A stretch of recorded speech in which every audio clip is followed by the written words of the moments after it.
Inside Riverside High's crowded gym, laughter turned to shock when Clinton Hayes, the notorious school bully, locked his arm around Evelyn Carter's throat. Her mother's wealth and father's power meant nothing now. Students froze, some filming, no one daring to step in. Evelyn's face flushed red, her breath strangled. Just as her knees buckled, the double doors burst open. A tall man strode in, broad shoulders, steel-hard eyes. Nobody knew he was once a UFC champion. Nobody expected he was a single dad. Evelyn Carter stood at the edge of the basketball court, her designer backpack worth more than most students' entire wardrobes, yet she had never felt more invisible. The gymnasium buzzed with Friday afternoon energy, teenagers clustering in their usual groups, but Evelyn remained untouched by their warmth. Her mother, Amanda Carter, commanded boardrooms across the country as CEO of Carter Industries, a tech empire worth billions. Her father, though divorced from Amanda for 3 years, wielded his own influence as a federal judge. Yet all that power, all that money, couldn't buy Evelyn what she craved most: a single, genuine friend who saw her as more than the rich girl with famous parents. She watched her classmates laugh and joke, their easy camaraderie a foreign language she couldn't speak. Every attempt at friendship had been tainted by ulterior motives. Girls who befriended her wanted invitations to her mother's charity galas. Boys who showed interest were more fascinated by her last name than her first. At 16, Evelyn had learned to build walls higher than any her mother's money could construct. But behind those walls, loneliness echoed like footsteps in an empty mansion. Amanda Carter sat in her corner office on the 42nd floor, reviewing quarterly reports while her assistant fielded calls. Success had always come naturally to her Harvard Business School at 23, youngest CEO in her industry at 32, featured on magazine covers by 35. Now at 41, she commanded respect in every room she entered. Her tailored suits were armor, her sharp wit a weapon. But success had cost her dearly. The divorce from Richard had been clean, surgical, like everything else in her life. They'd divided assets, arranged custody, maintained civility for Evelyn's sake. What Amanda hadn't anticipated was how her relentless pursuit of excellence would create a chasm between her and her daughter. Clinton Hayes represented everything wrong with privilege unchecked. His father owned half the commercial real estate in the city. His mother chaired 3 hospital boards. And Clinton had learned early that money could silence most complaints. At 17, he stood 6 feet 2 inches tall, built like the linebacker he played on the varsity team. His cruel streak ran deeper than teenage rebellion. He collected humiliations like trophies, targeting those he deemed weak or different. Teachers looked the other way, intimidated by his family's donations to the school. Principal Morrison had personally assured Clinton's father that his son's high spirits would be channeled appropriately. Across town, in a modest 2-bedroom apartment, Dante Sullivan helped his 7-year-old son Leo with homework. The kitchen table wobbled slightly. Dante kept meaning to fix it, but Leo didn't mind. He was too busy explaining his math problems with the enthusiasm only second graders possessed. Dante listened patiently, his calloused hands gentle as he pointed out where Leo had carried the wrong number. 5 years had passed since Maria's death. 5 years of being both mother and father. 5 years of quiet dedication to the only thing that mattered anymore, his son. The walls held no trophies, no championship belts, no photographs from his fighting days. Dante had packed those away, along with the grief that still visited him in quiet moments. He worked construction now, honest work that paid the bills, and kept him home by 6 every evening. His co-workers knew him as the quiet guy who never missed his son's school events, who packed Leo's lunch with handwritten notes, who could lift twice what men half his age managed but never made a show of it. Leo Sullivan possessed his mother's warm brown eyes and his father's quiet strength, though at 7, that strength manifested as boundless enthusiasm for everything his dad did. He didn't fully understand why his father no longer fought in the octagon he sometimes saw on television at friends' houses, but he knew his dad was the strongest, bravest person in the world. When kids at school asked what his father did, Leo would say construction, but his eyes would light up as he added, "But he used to be a champion fighter." The other kids rarely believed him. Dante drove a 10-year-old pickup truck and wore flannel shirts with paint stains. Champions were supposed to look different. The basketball game had drawn most of Riverside High's student body. Evelyn hadn't wanted to attend, but skipping would have drawn more attention than blending into the crowd. She found a spot near the exit, close enough to appear present but positioned for easy escape. Clinton Hayes dominated the court. Not through skill but through intimidation. Opponents gave him space, knowing that challenging him meant consequences beyond the game. During halftime, Clinton's eyes found Evelyn. She was reading on her phone, trying to disappear into herself. He nudged his friends, the pack of them, moving with predatory coordination. "Look who graced us with her presence," Clinton announced, his voice carrying across the gym. "Princess Carter. Too good to actually watch the game?" Evelyn's stomach clenched, but she kept her eyes on her phone. Ignoring him sometimes worked. Today it didn't. Clinton knocked the phone from her hands, the expensive device clattering across the floor. When she bent to retrieve it, he kicked it further away. Laughter rippled through the gathering crowd. "What's wrong, Princess? Mommy can't buy you manners?" Clinton circled her like a shark sensing blood. "Or maybe Daddy the judge is too busy sending people to jail to teach you basic social skills?" Evelyn straightened, her cheeks burning. "Please just leave me alone." The words were gasoline on Clinton's cruelty. He stepped closer, his bulk blocking her exit. "Leave you alone? But we're just getting to know each other." His hand shot out, grabbing her wrist when she tried to sidestep him. "Where are you going?" "I'm talking to you." The crowd had grown, phones emerging like weapons of their own kind. Evelyn tried to pull free, but Clinton's grip tightened. Panic fluttered in her chest.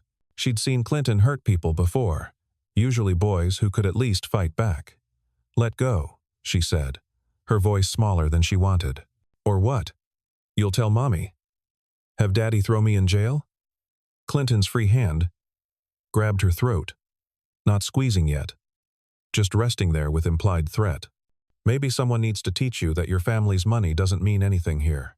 Then his arm locked around her neck from behind, a chokehold that instantly cut her air supply. Evelyn's hands flew to his forearm, nails scratching uselessly against his Letterman jacket. The crowd gasped, but no one moved. Teachers were nowhere to be seen. Security guards were checking the parking lot. Evelyn's vision started to blur, dark spots dancing at the edges. Her legs felt weak, knees beginning to buckle. The gymnasium doors burst open with such force they slammed against the walls. Dante Sullivan entered like a force of nature, his work boots heavy against the polished floor. He'd come to pick up Leo from his friend's birthday party in the adjacent recreation center, heard the commotion, looked through the door's window, and seen enough. His expression remained calm, but his eyes held something that made the crowd part instantly. He crossed the distance in seconds. No running, no shouting. Just purposeful movement that spoke of absolute control. His hand found Clinton's wrist, applying pressure to specific points that made the boy's arm go numb instantly. Clinton released Evelyn, who collapsed forward, gasping. Before Clinton could react, Dante had shifted his grip, using the boy's own momentum to guide him to the ground in a controlled descent that looked almost gentle to observers. Clinton tried to throw a punch from the ground, but Dante deflected it with minimal effort, his other hand pressing Clinton's shoulder in a way that immobilized him completely, without causing injury. "Stay down," Dante said quietly. His voice carried no anger, no emotion at all, which somehow made it more terrifying. "Breathe. Calm yourself." Clinton struggled, but found himself unable to move. Whatever Dante was doing required no visible force, yet rendered him helpless. The crowd stood frozen, witnessing something they'd never seen. Clinton Hayes completely neutralized by a man who looked like he was barely trying. Dante looked up at Evelyn, who was on her knees, still catching her breath. "Are you hurt?" His voice had shifted. Gentle now, concerned. She shook her head, unable to speak yet. Dante maintained his hold on Clinton with one hand, while pulling out his phone with the other. "Someone call the school nurse," he said to the crowd. Then to Clinton, "I'm going to let you up now. You're going to walk away. If you move toward her again, I will stop you again. Understood?" Clinton nodded, his face red with humiliation more than exertion. Dante released him and stood smoothly, positioning himself between Clinton and Evelyn. Clinton scrambled to his feet, his friends helping him. but none of them seemed eager to challenge the stranger who had subdued their leader so easily. "Dad?" Leo's voice cut through the tension. The small boy had followed his father from the birthday party, now standing in the doorway with wide eyes. "Is everything okay?" Dante's entire demeanor shifted. The dangerous calm melted into paternal warmth. "Everything's fine, buddy. Just helping someone who needed it. Go wait by the truck. I'll be right there." But Leo had already spotted Evelyn, still on the ground. With the innocent concern children possess, he walked over and offered his small hand. "Are you okay?" "My dad helps people. He's really good at it." Evelyn looked at the boy's earnest face and felt tears threaten. She took his hand, letting him help her stand, though he barely provided any actual support. "Thank you," she whispered. "That's him," someone in the crowd said suddenly. "Oh my God. That's Dante Sullivan. He was UFC middleweight champion 5 years ago. Never lost a fight. They called him the surgeon because he could find any weakness and exploit it." The whispers spread like wildfire. Phones that had been recording suddenly had context for what they'd witnessed. Clinton's face went from red to white as he realized who had just humiliated him. Dante Sullivan hadn't just been a champion, he'd been considered one of the most technical fighters in the sport's history. Retiring at his peak, for reasons no one knew, Dante ignored the recognition, focusing on Evelyn. "Do you have someone to call? Parents?" She nodded, pulling out her cracked phone with shaking hands. Amanda's number went straight to voicemail. Her father was in court. Evelyn felt the familiar sting of being alone, even in crisis. "Leo, get my water bottle from the truck," Dante said. His son ran off eagerly. Dante turned to the crowd, his voice carrying authority without volume. "Show's over. Everyone back to what you were doing." The crowd dispersed slowly, reluctantly. Clinton and his friends had already retreated. But the damage was done. Videos were already being uploaded, shared, spreading beyond the gym's walls. School security finally arrived, followed by Principal Morrison, whose face went through several expressions as he processed the scene. Dante explained calmly what he'd witnessed and how he'd intervened. Morrison, recognizing the potential lawsuit from either direction, assured everyone that the matter would be investigated thoroughly. Leo returned with the water bottle, which Dante offered to Evelyn. She took it gratefully, the cool water soothing her raw throat. "Thank you," she managed to say. "Thank you both." "You're welcome," Leo said brightly. "My dad says helping people is what makes us strong. Not muscles, but here." He pointed to his heart with the confidence of a child repeating beloved wisdom. Dante's expression softened. "Come on, buddy. We need to go." He looked at Evelyn once more. "Will you be okay?" She nodded, though she wasn't sure it was true. Dante seemed to understand. He pulled out a business card from his wallet, simple, just his name and number for the construction company. "If there's any trouble from this, have your parents call me. I'll verify what happened." They left quietly, Leo chattering about the birthday party as if his father hadn't just taken down the school's most feared bully. Evelyn stood alone in the gym, holding the business card and water bottle like lifelines. Within hours, the video had spread across the internet. "Former UFC champion saves girl from bully" became the caption that launched 1,000 discussions. Amanda Carter was in a board meeting when her assistant interrupted with an urgent message. Watching her daughter being choked on a shaky phone video made Amanda's blood run cold. Watching a stranger save her when Amanda hadn't even known she was in danger made something inside her crack. She left the meeting without explanation, drove to Riverside High at speeds that would have horrified her driver. Evelyn was in the nurse's office, throat bruised but otherwise physically unharmed. The emotional damage ran deeper. "Why didn't you call me?" Amanda asked, holding her daughter for the first time in months. "I did," Evelyn said simply. "You were busy." Those 3 words carried years of accumulated hurt. Amanda felt them like physical blows. She'd built an empire but lost her daughter in the process. "I'm sorry," she said, the words foreign on her tongue. "I'm so sorry." Principal Morrison tried to minimize the incident, speaking of adolescent disagreements and misunderstandings. Amanda's eyes turned to ice. "A student assaulted my daughter," It's on video. I want Clinton Hayes expelled and criminal charges filed. Now, Mrs. Carter, surely we can handle this internally. Miss Carter, Amanda corrected. And no, we cannot. My lawyers will be in touch. But Clinton's family had lawyers too. By evening, they were claiming Dante had assaulted a minor, that Clinton had been playing around, and Dante had overreacted violently. They demanded Dante be arrested, sued, destroyed. The video, they claimed, didn't show the whole story. Dante received the legal threats while making Leo dinner mac and cheese with hot dogs cut up in it, Leo's favorite. He read them calmly, set them aside, and continued stirring the pot. He'd faced far worse than angry rich people.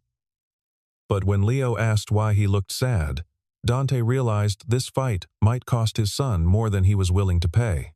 Amanda's legal team moved swiftly, but Clinton's family had influence.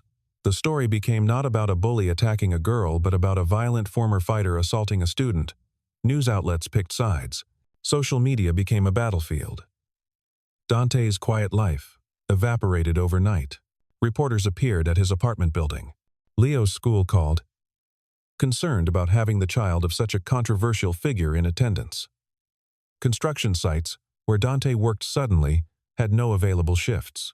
The system Clinton's family commanded was vast and vindictive. Dante considered running, packing up Leo and starting over somewhere else. He'd done it once before, after Maria died, after the fighting world wanted to make her death into motivation for his return. But Leo had finally made friends here, finally felt stable. Running would teach him that doing the right thing meant punishment. Amanda watched the media narrative shift and felt rage like she'd never experienced. She'd spent her career navigating corporate warfare. But this was different. This was personal. She pulled up the business card Evelyn had given her, Dante's number written in contractor's simple font. Their first conversation was brief. Amanda identified herself, thanked him, and asked how she could help with the legal situation. Dante's response surprised her. "I don't need help, Miss Carter. I knew what might happen when I intervened. I'd do it again." "But they're trying to destroy you," Amanda said. "They're trying," Dante agreed. "But I've been through worse. My concern is my son. This attention isn't good for him." Something in his voice, the quiet resignation of a man willing to sacrifice himself for his child, resonated with Amanda. She'd sacrificed too, just in different ways. "Let me help," she said. "Not for you, for your son. And for my daughter, who's alive because of you." Dante was silent for a long moment. "What did you have in mind?" Amanda's plan was elegant in its simplicity. She held a press conference, not as CEO, but as a mother. She stood beside Evelyn, who found courage in her mother's presence, and they told the truth. Not the legal truth, sanitized and careful, but the human truth. Evelyn spoke about months of bullying, about Clinton's reign of terror, about how no one had ever stood up for her until a stranger showed more courage than an entire school of witnesses. The tide began to turn, but Clinton's family doubled down. They released statements about Dante's violent past, his fighting career painted as evidence of uncontrolled aggression. They didn't mention his perfect record of sportsmanship, his charity work, or why he'd really retired. Leo struggled with the attention. Kids at school asked if his dad was dangerous. Some parents didn't want their children playing with him. He came home crying one day, asking Dante why everyone was angry at them for helping someone. Dante held his son, feeling the weight of consequences he'd accepted for himself but hadn't wanted for Leo. "Sometimes doing the right thing is hard," he said. "Sometimes people get angry when someone stands up to bullies because it reminds them of all the times they didn't. But you helped Evelyn," Leo said. "She was scared." "Yes," Dante said. "And I'd do it again." Being brave doesn't mean things will be easy. It means doing what's right, even when it's hard. Amanda overheard this conversation. She'd brought Evelyn to apologize for the trouble they'd caused. Finding Dante's apartment after he'd declined her offers to meet at her office or a restaurant. The small space was clean, organized, filled with Leo's artwork and photos of a beautiful woman who could only be his late wife. "You're teaching him well," Amanda said from the doorway. Dante looked up, surprised. Leo brightened immediately. Evelyn, are you okay? Does your neck still hurt? Evelyn, who'd been standing shyly behind her mother, stepped forward. It's better. Thank you for asking. She pulled out a small gift bag. I brought you something. To say, thank you. Leo looked at his father for permission, then accepted the bag eagerly. Inside was a book about martial arts, age-appropriate but comprehensive. Leo's eyes widened. This is so cool. Dad, look, it has pictures of holds and everything. While Leo excitedly showed Dante the book, Amanda and Evelyn sat on the worn couch.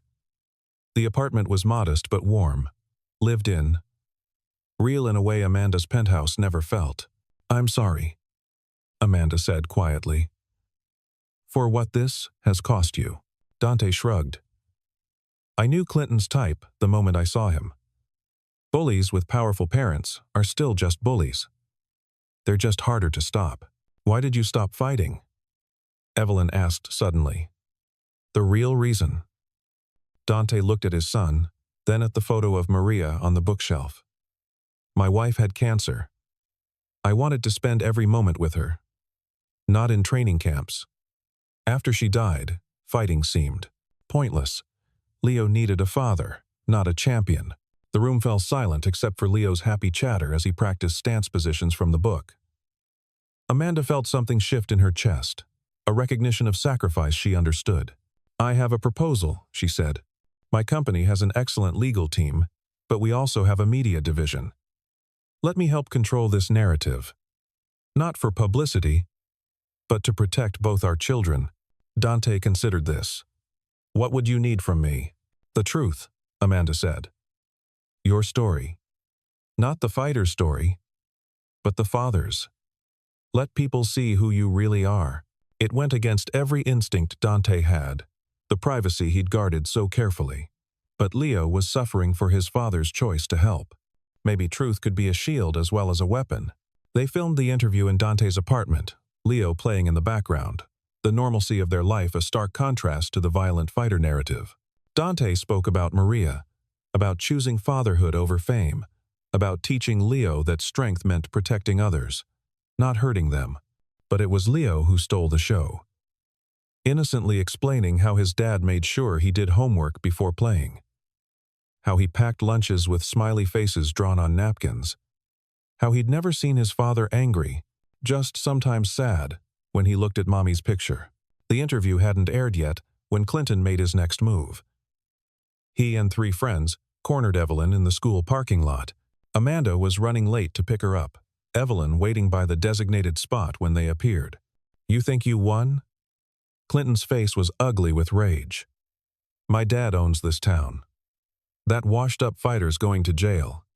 And you're going to wish you'd kept your mouth shut. Evelyn backed against a car, phone in hand, but Clinton knocked it away again. His friends spread out, blocking escape routes. This time, there were no witnesses, no cameras, just predators and prey. But Dante had been picking up supplies from the hardware store across the street. He saw them surrounding someone, recognized Evelyn's backpack, and moved without hesitation. Leo was in the truck, window down, watching his father cross the street with that same purposeful stride. Step away from her, Dante said calmly. Clinton spun around, his friends tensing. Perfect. Now I can claim self-defense when I beat your ass. He swung wildly, telegraphing the punch so obviously that Dante almost felt bad for him. Almost. Dante redirected the punch, using Clinton's momentum to send him stumbling past. The second attacker rushed in, received a precise strike to the solar plexus that dropped him gasping. The third tried to grab Dante from behind, but found himself flipped with an economy of motion that looked effortless. Clinton, enraged beyond reason, pulled out a knife. The parking lot seemed to hold its breath. Dante's expression didn't change. When Clinton lunged, Dante caught his wrist, twisted in a way that made the knife clatter to the asphalt. Then swept Clinton's legs while maintaining the wrist control. Clinton hit the ground hard, Dante's knee on his back, the arm locked in a position that would break with another pound of pressure. I could end your football career right now, Dante said quietly. One more pound of pressure, and this arm never throws another pass.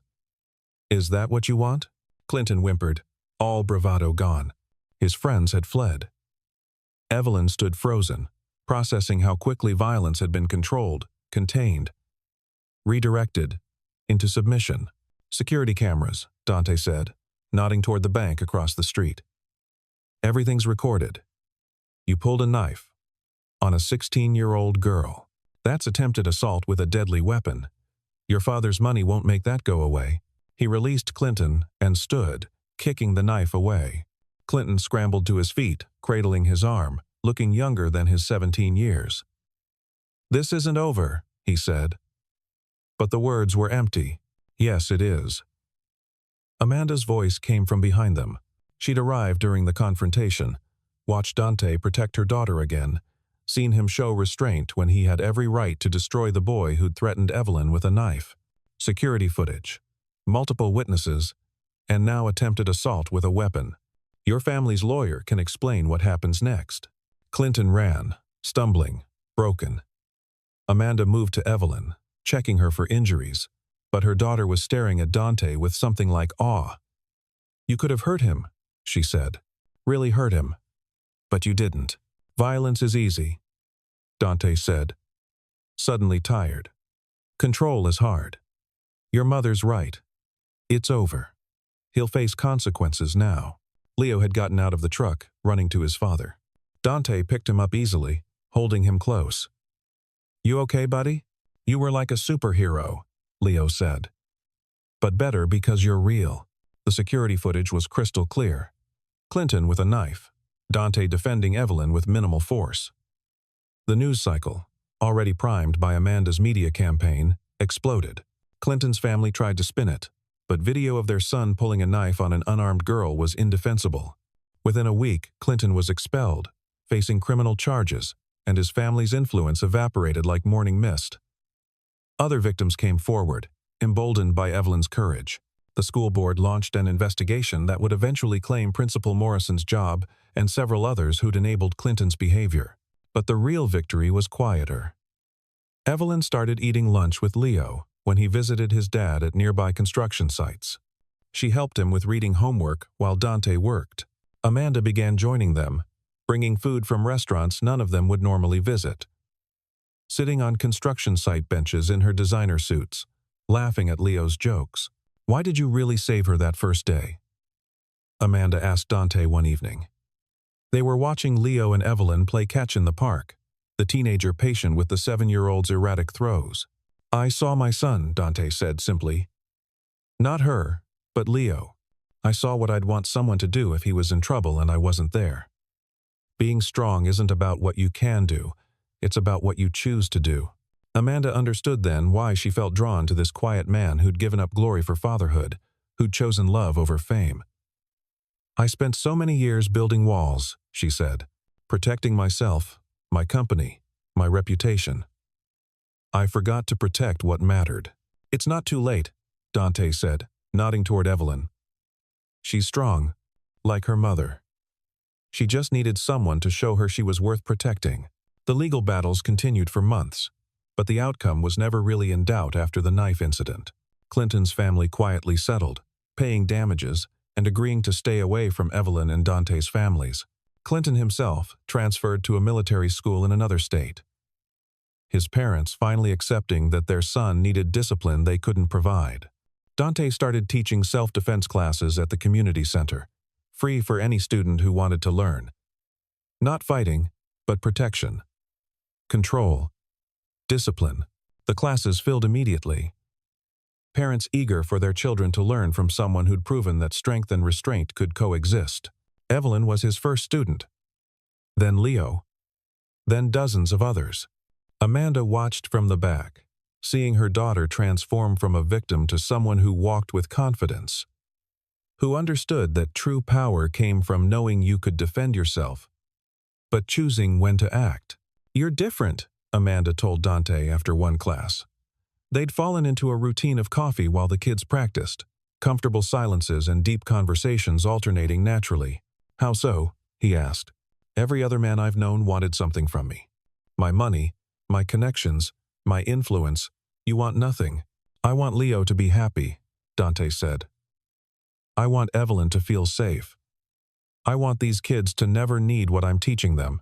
What about what you want for yourself? Dante was quiet for a long moment. I stopped wanting things for myself when Maria died. It was easier that way. Less disappointment. Amanda reached across the table, her hand covering his. Maybe it's time to start wanting again. Their relationship developed slowly, built on shared values and mutual respect rather than passion or desperation. Leo adored Amanda, who treated him like the son she'd never had. Evelyn found in Dante the steady, present father figure her biological father had never been. They became a family not through blood or law but through choice. The anniversary of the first incident arrived with little fanfare. Clinton was gone. The school had implemented new anti-bullying policies, and life had moved on. But Evelyn wanted to mark it somehow, to acknowledge how a moment of violence had led to so much healing. She organized a demonstration at the school. Students showing what they'd learned in Dante's classes. Not fighting techniques, but de-escalation. Awareness. Confidence.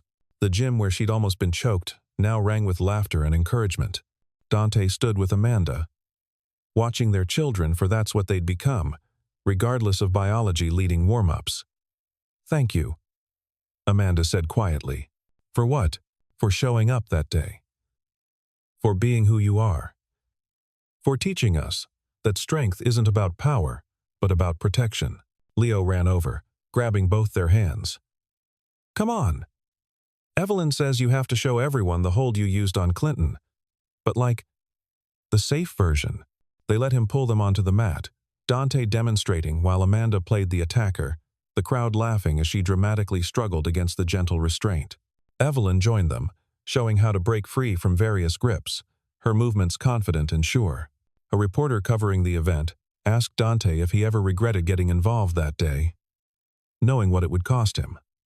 Dante looked at his family, for that's what they were now, and shook his head. "Every choice has a price," he said. "But some things are worth any cost. Protecting someone who needs help, standing up to bullies, showing kids that strength serves others. Not ourselves, these aren't just worth doing. They're what make us human." The reporter asked one more question. Would he ever return to professional fighting?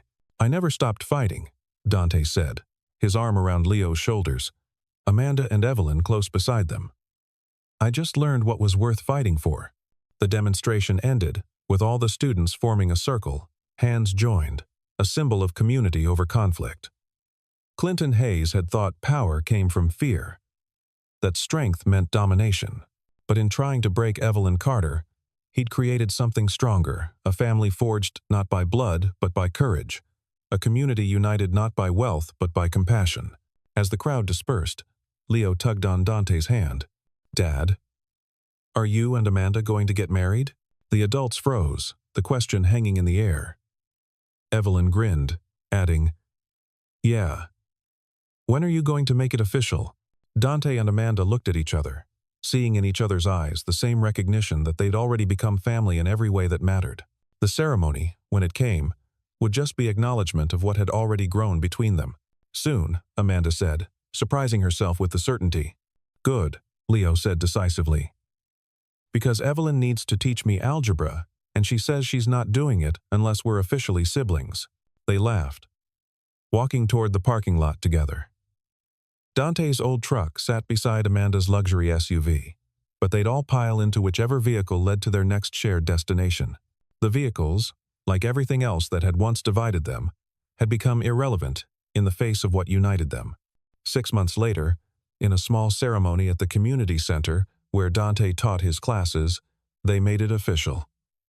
No media, no spectacle, just the people who mattered. Dante's construction crew, Amanda's assistant who'd become a friend, the students from the self-defense classes, and at the center of it all, Leo and Evelyn, the bridge that had brought two broken families together into something whole. Clinton Hayes had disappeared into military school infamy, his name mentioned only as a cautionary tale. But his victims had risen, not through revenge but through resilience. The CEO's daughter he'd tried to break stood tall, confident, protected not just by her mother's money or her stepfather's strength but by her own courage. The single dad UFC champion he'd tried to destroy had found love again, his choice to help a stranger leading to a family he'd never expected. As Dante and Amanda exchanged vows, Leo whispered loudly to Evelyn, "Does this mean you have to do my homework for me now?" "No," Evelyn whispered back, "but I'll teach you how to do it yourself." "That's even better," Leo decided. And everyone laughed, the sound filling the space where violence had once lived, transforming it into something beautiful. The story that had begun with a bully's cruelty ended with a family's joy. Not because justice had been served, though it had. Not because the villain had been defeated, though he had. But because, in the moment when Evelyn Carter couldn't breathe, a stranger had chosen to help. That choice had rippled outward, creating waves of change that touched everyone in its path. Dante had been right that day in the parking lot. Violence was easy. Control was hard. But love was the hardest and most powerful force of all. And in choosing love over fear, protection over power, compassion over cruelty, they'd all found something worth fighting for. The reception was simple: barbecue from Dante's favorite local place, Leo's favorite mac and cheese, and a cake Evelyn had helped design. As the evening wound down, Dante found himself standing apart for a moment, watching his new family. Amanda was helping Leo with his tie, which had come undone from his enthusiastic dancing. Evelyn was laughing with some of the students from the self-defense class, no longer the isolated girl who'd stood at the edge of the gym. "She would have been happy," Amanda said, joining him. "She knew he was thinking of Maria. She would have loved you all," Dante agreed. "She always said, I needed to learn to let people in again. Smart woman. The smartest. Except for maybe the one who married me today." Amanda smiled, leaning into him. "We saved each other, you know. Evelyn and I were drowning in different ways. You and Leo pulled us to shore. And you gave us a reason to stop treading water," Dante replied.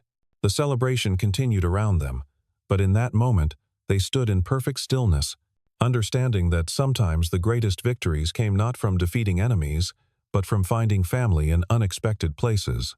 Clinton Hayes had thought he was demonstrating power when he wrapped his arm around Evelyn's throat. Instead, he'd started a chain of events that proved power meant nothing compared to love, courage, and the choice to stand up for others. As the night ended, and they prepared to leave for their honeymoon, a simple cabin by a lake where Leo and Evelyn could fish, while the adults relaxed, Dante looked back at the community center. This place had seen his lowest moment, teaching classes to stay busy after Maria's death. Now it had witnessed his greatest joy. "Ready to go home?" Amanda asked. Dante looked at his family, Leo asleep in Evelyn's arms, Amanda radiant beside him, and nodded. "We're already there." They drove away together, 4 people who'd been strangers a year ago, now bound by something stronger than blood, or law, or money.